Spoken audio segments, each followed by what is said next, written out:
Hermanitos, uno de los misterios más difíciles de asimilar, no de explicar porque tenemos mucha información en la palabra de Dios sobre este asunto, es el del sufrimiento y las enfermedades.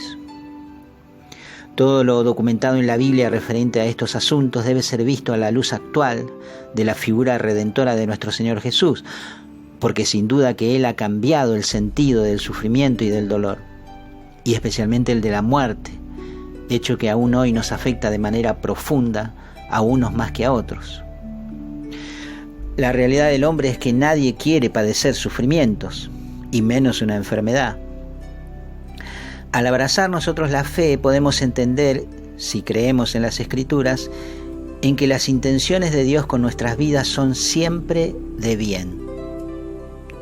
Podemos recorrer los evangelios escritos por Mateo y Marcos desde los capítulos 8 en adelante y vamos a ver que el anuncio de la buena noticia va acompañado siempre de señales milagrosas, curaciones diversas y liberación de demonios en la gente.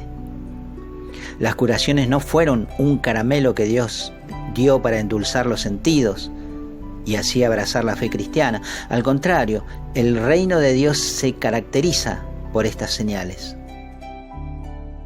Cuando Juan fue encarcelado por orden de Herodes, los discípulos fueron a verlo y Juan los manda con Jesús con esta pregunta: ¿eres tú el que ha de venir o debemos esperar a otro?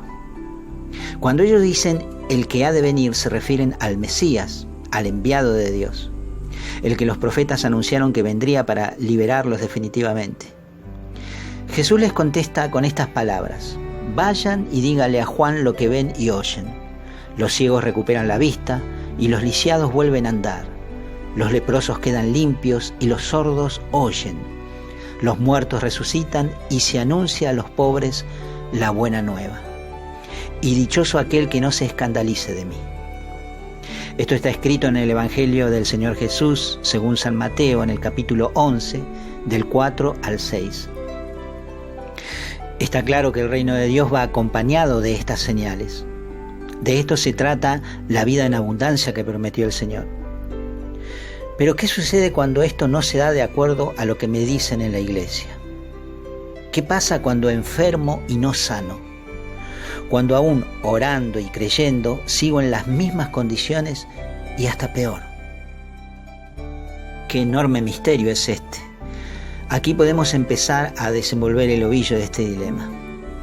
Todo esto que voy a decir en pocas palabras es más que nada para entender lo que puede que nos esté pasando.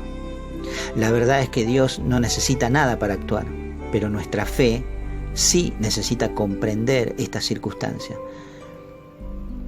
Entonces digo, si estoy padeciendo alguna enfermedad o alguna opresión del enemigo, lo primero que necesito es saber por qué me está pasando esto, cuál es la causa.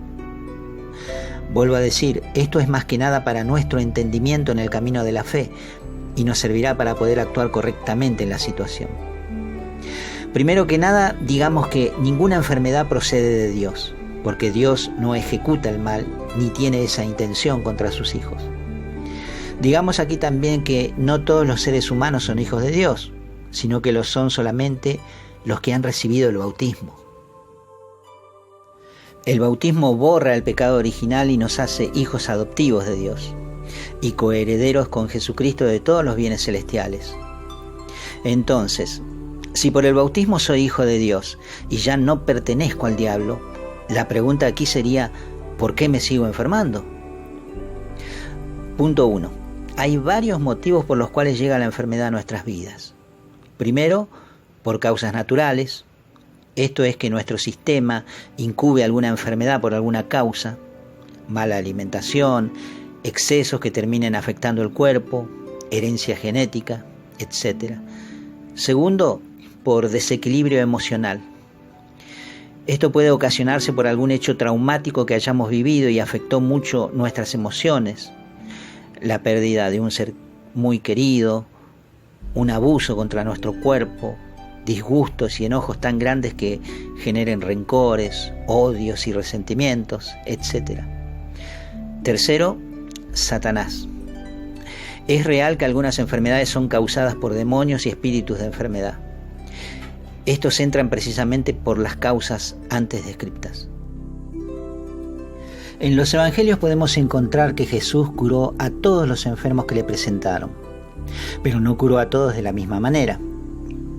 A unos curó con la sola palabra, a otros los tocó, y de algunos expulsó un espíritu de enfermedad, como es el caso de la mujer encorvada, de la que el Señor mismo dice que Satanás la tenía atada hacía 18 años.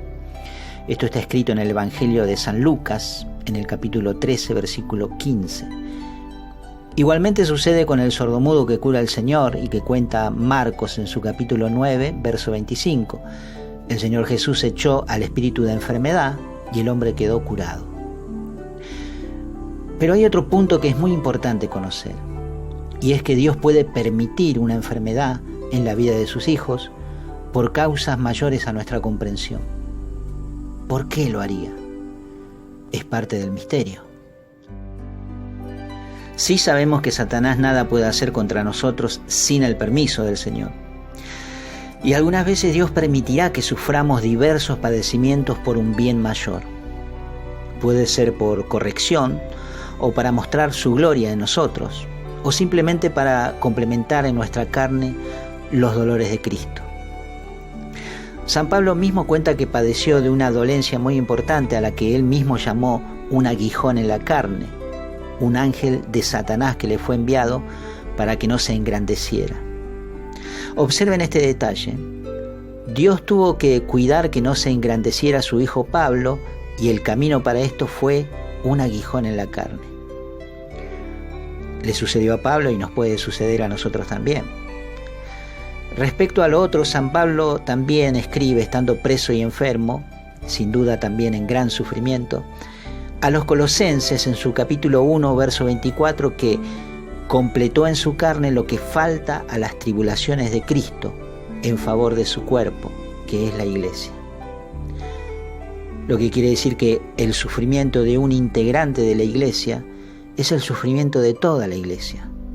Y la Iglesia es el cuerpo sufriente de Cristo, el cual padece todavía hoy los pecados de los hombres. De modo que hay sufrimiento redentor, porque es Cristo quien sufre en nosotros, a favor de las almas aún no redimidas.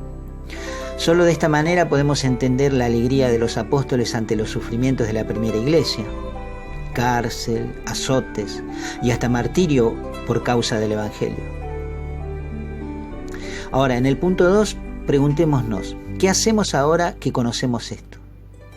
Pues bien, si estás padeciendo alguna enfermedad y no sabes de dónde es su procedencia, lo primero es involucrar al Señor Jesús en el asunto.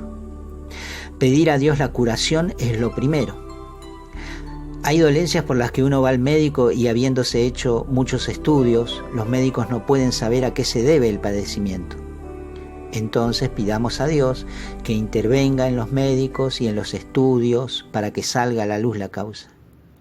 Si la enfermedad tiene causa natural, no pidamos a Dios solo que alivie las consecuencias, como el dolor, sino que pidamos que sane la causa de esa enfermedad, que ponga luz sobre este problema para poder saber cómo debo actuar. Porque, como también decíamos, algunas enfermedades tienen causa emocional y estas necesitan primero sanar de adentro. Una gran pena, un dolor del alma puede ser la causa de una patología externa. Por eso a veces la enfermedad es permitida por Dios, para delatar que estamos enfermos también por dentro, enfermos de odio y de rencor. Hay muchos testimonios de personas que han sanado luego de arreglar cuentas con quienes se encontraban enojados o se sentían lastimados. Pedir perdón a Dios por las ofensas es otro punto muy importante. Hay pecado en nuestras vidas que quizás no están a la luz de nuestra conciencia. El rey David era tan exigente consigo mismo que oraba a Dios que le perdonara hasta de los pecados que le eran ocultos a sus ojos. Sin duda hay muchas cosas que cometemos y que están fuera de nuestra percepción. Por eso también debemos orar y pedir perdón, pero de corazón y con verdadero arrepentimiento. Si no hay arrepentimiento, no sirve de nada. Todos estos hilos se enlazan unos con otros: el dolor, el odio, el permiso de Dios, el ataque de Satanás, etc. Lo importante es que Dios intervenga y comprendamos estas cosas para el crecimiento de nuestra fe. Dios actuará de la manera que crea mejor para nosotros. En algunos casos obrará un milagro, pero en otros tendremos que atravesar tratamientos médicos para sanar, porque estos caminos también son sus herramientas. Algunos padecerán y no serán sanados, y sí, es una realidad. Pero aunque el cuerpo esté enfermo, si el alma está sana y pertenece enteramente a Dios, ¿qué mayor bien que ese? El tiempo en esta tierra es efímero. Lo importante es salvar el alma y ofrecer los sufrimientos a Dios como una ofrenda de salvación. Si bien dije que la intromisión de Satanás a veces es permitida por Dios para un bien mayor, no siempre es así. Satanás no puede tocarnos a menos que le dejemos las puertas abiertas para que lo haga. Y dejamos puertas abiertas cuando pecamos y no nos reconciliamos. Esto sucede cuando nos enquistamos en los enojos y en los odios. Esas sí que son una gran puerta para que el diablo nos traiga una enfermedad. Por eso, la reconciliación le quita esa potestad al enemigo. El acudir a curanderos, manos santas y practicar cualquier acto de ocultismo da permiso a todo tipo de espíritus. Porque así como hay espíritus de enfermedad, los hay de vicios, de perversión, de depresión, de violencia, de inmundicia y de muerte. Y todos estos provocan en la persona la aversión a las cosas divinas. Y peor aún, llevan a las almas y los cuerpos a la muerte. La buena noticia es que Jesús vino para salvarnos de todas estas atrocidades. El buen Señor tiene poder y autoridad sobre todas estas realidades y jamás se ha negado a sanar a quien vino a Él. De modo que lo que sea que nos esté pasando, debemos ir a Él y presentarle nuestra realidad. Y obrando Él como crea mejor, descansemos nosotros en su santa voluntad. Amén, hermanitos. Que Dios los bendiga.